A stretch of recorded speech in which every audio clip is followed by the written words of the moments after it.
Hey, it's Lee for On Your Marks Wrestling, and I'm here with a Raw review for April 23rd, 2018. We start the show with a 10-bell salute for Bruno Sammartino, who passed away last week at the age of 82. You get the 10-bell salute, and then they go into a really good video package. I thought it was perfectly done. And then throughout the show, there were a lot of social media posts that were posted with people kind of wishing well wishes to Sammartino's family and things along those lines, and talking about the effect he had on their lives. I thought it was tastefully done. I thought it was perfect. The guy definitely deserved it. I didn't really get to see him wrestle much. I saw his son wrestle with him in his corner once, but that was about as far as it went. That was one of the earlier WrestleManias, but it was good. We learned that Coach is out for this week. Booker T is in, and he jokes with Corey Graves about fighting because of their previous online feud. Excuse me. Brock Lesnar comes out with Paul Heyman. Heyman says that Lesnar doesn't gloat, but Heyman says that he gloats a lot. Roman Reigns comes out, and he says that he's not coming home without the belt from Saudi Arabia. There were some people in the crowd that really loved Roman Reigns, and the cameras knew exactly where they were. Either this was really well planned, or they were plants, maybe. It felt like there were a weird number of Roman Reigns cheers compared to every other week over the past little while. Then we get a match between Rude and Elias. Rude's music pretty much interrupts Elias before he even gets started singing. And that's kind of sad, because I often like his interaction with the crowd the most on most of these shows. This match is really nothing special. Rude is not known to be the most entertaining in-ring guy. He's very technically sound. But there were lots of rest holds in this. Too many. Elias can throw some nice high knees and has a nice gut buster. He uses nothing. Or a neck breaker, I mean. He uses none of those things. The finish is a little awkward. Basically, Rude's trying to get into the ring or something like that, and Elias just yanks on his arm, which forces his neck into the rope, and then he just kind of rolls him up for the win. It's nice to give Elias a win. He hadn't gotten one in a while, but that match did nothing for either of them, I thought. I thought it was kind of a super boring match. Then we get a Matt Hardy promo where he says weird things. Bray Wyatt comes in and the lights get dimmed, and Bray talks about taking away the light from the world. Both say the run line, so we're seeing that it's not all Wyatt going towards Hardy. A little bit of Wyatt still has his personality, and he's drawing Hardy to him. I think that's okay. We get a match between the Ascension, who are newly moved to Raw, and Hardy and Wyatt. Early on, Victor does a kind of cartwheel over Hardy, and Hardy does the whole "that was wonderful" thing and gets the crowd to clap for him. I love that. I think they should keep doing that. It's always great. I wrote that the Ascension got a lot more offense in than I expected in this match. Excuse me. Whenever they move someone from one roster to the other, they tend to give them a little bit more run, at least initially. Like, even the Shining Stars looked like all-stars at one point during the last shakeup. There's a new finisher for the Hardy/Wyatt combination. So the Sister Abigail throw into the Twist of Fate. The Sister Abigail part seemed dumb. So now it's basically in this case at least, Wyatt was essentially holding the feet. It was all like a magic killer, or like I'd almost say more like a wheelbarrow type move. So Wyatt was holding the opponent up while Hardy hits a Twist of Fate. It looked a little bit better. They're moving in the right direction with this finisher, because the old thing wasn't working. We get the Sammy and Kevin show. Owen says that the Miz's departure leaves a huge void in the talk show realm in WWE. Zayn makes a decent Rusev's wife letting him wrestle the Undertaker reference. Kurt Angle is their guest. They forgot a chair for him, so they yank out a really crappy lawn chair, just to try to show a little bit of disrespect. They say that either Stephanie really appreciates their talents or really, really hates Kurt Angle, and it seems like it's the latter. At one point, I thought the best part of this whole segment was Sammy and Kevin arguing about how many kids Angle has. Sammy claiming he has 5, where Owens says he has 6. And then Sammy pulls out his glasses, looks at his notes, and Owens says, "That's your mistake right there. You forgot about Jason Jordan." And Sammy says, "In fairness, Kurt kind of forgot about him for the first 25 years of his life," or something like that. I thought it played well. I thought it was actually, the timing on the joke was perfect. And then Angle pays them back for their disrespect with a match versus Bobby Lashley and Braun Strowman that night. Later on that night. The Miztourage are in the back, and they're talking to someone, trying to join them. Turns out it's Seth Rollins, but Rollins gives them a hard no, or a solid no. Then we get Drew McIntyre and Dolph Ziggler versus Titus O'Neil and Apollo Crews. Ziggler takes a bit of damage, but then once McIntyre comes in, he dominates. They hit the combination Claymore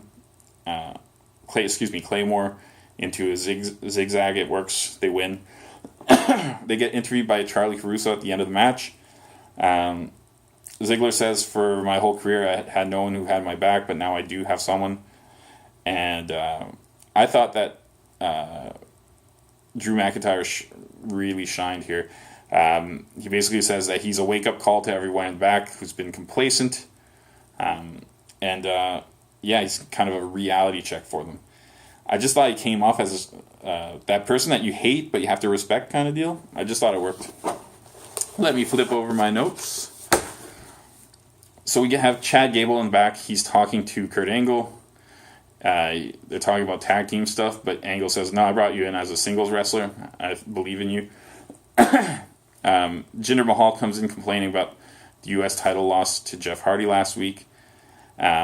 And then he makes a joke about Gable being being Nicholas after he's worked out a little bit. I thought that actually played, but then he makes a mini-me joke, who he says, "Wait a minute, Mini-Me passed away this week. It can't be him." And that was a kind of gross joke. I didn't like it. Like, I'll make that joke, or that kind of joke with friends behind the scenes, but I wouldn't make that on a TV show. It's just it's a too soon type of deal. They set up a match. So the match is, excuse me, my throat is killing me now.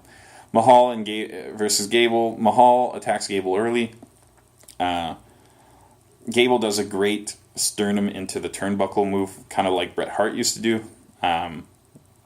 Mahal hits a high knee that looked great. And then he goes for the Khallas, and Gable kind of runs to the corner and pushes himself off the corner and does a pin. Again, I believe Bret Hart did this similar move. Gets the pin on Mahal. Surprise win. Cool. Renee interviews the Riot Squad backstage. They basically say that they're tear gas, they're disruptors, they don't care about people. I actually thought Sarah Logan in this little bit said something about other, not divas, but other wrestlers being kind of running scared, running from their own shadows right now. I just thought her promo was actually kind of solid, and she's historically not been very good, so I thought it was notable that this was a pretty decent promo. Samoa Joe cuts promo on Roman Reigns. Typical Samoa Joe, it's good. Then we have the Miztourage trying to join the Balor Club. And Balor says, and they mention that the Good Brothers are gone, which is interesting. But they get a no as well. At the end of it, Dallas says, "Do you know what I'm thinking? Are you thinking what I'm thinking?" And Axel says, "I have no clue what you're thinking." Whatever. So then we have the Owens and Zayn versus Lashley and Strowman match. Lashley seems super motivated, like more motivated than I've seen him on Impact for months. He dominates until Owens kind of yanks down the rope and he goes over. Eventually, Lashley gets a really impressive throw on Sami Zayn. Lots of Strowman tag teases. When Strowman finally tags in, he runs outside of the ring, knocks Kevin Owens over, goes into the ring, clotheslines Sami Zayn, repeats that another time, and then he does a running dropkick on Owens on the outside, which is really impressive. Strowman, at one point, Zayn tries to run away, but Lashley runs after him and catches him, throws him back into the ring. Lashley hits his super long delayed vertical suplex on Zayn, and then tags in Strowman for the powerbomb. They get the pin. Match is over. Crowd's super happy. No Way Jose's in the ring, or comes to the ring with his conga line. Corbin comes out, says the conga line is a trap. They're all going to jump him. He says his fun is ruining other people's fun. He refuses to fight. Jose restarts the conga line, says he can still have fun without having the match. Corbin attacks him when he's on the ramp from behind and kind of leaves him out there, so Corbin kind of stands tall. We have a moment of bliss, which is a public service announcement from Alexa Bliss. She tells a story about seeing a homeless woman or something like that and offering her the rest of her burrito bowl, but Nia Jax just eats it, and Bliss hates herself because she didn't say anything. She was a silent observer, and she encourages the other women in WWE to not be silent observers and speak up when Nia bullies people. It was dumb, but it kind of worked. She was just so committed to the bit that it worked. We have Balor and Rollins versus the Miztourage. This match is exactly what you would expect. Rollins eventually hits the stomp, and Balor hits his coup de grace for the win, and they get along, and everybody's happy. Natalya's backstage with the rest of her team, and she's asked to lead the promo and kind of throw it to people. So she talks a little bit, then she says, "What do you think, Ember? What do you think, Nia?" And they all kind of cut their promo. And then Bayley and Sasha have like untold words between each other, and you just see that they're still not getting along.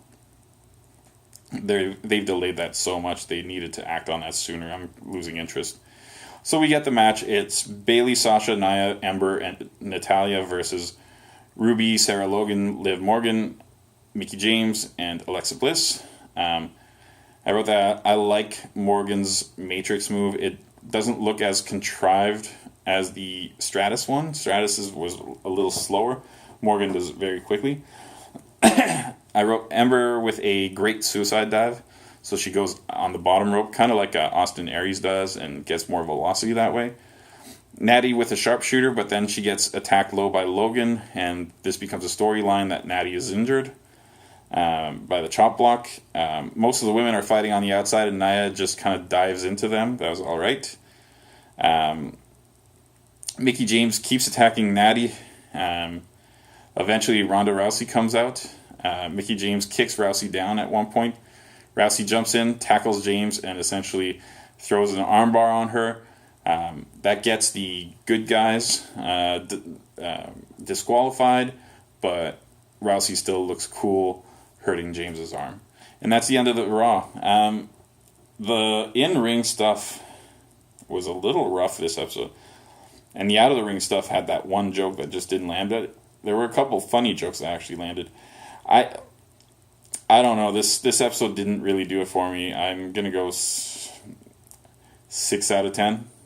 Yeah, I can't go more than that. I'm going to say 6 out of 10. It could have been much better, but they're just little things. Everything was just kind of a little off. All right. Well, thanks for watching. I will have more reviews coming up later on this week. Bye.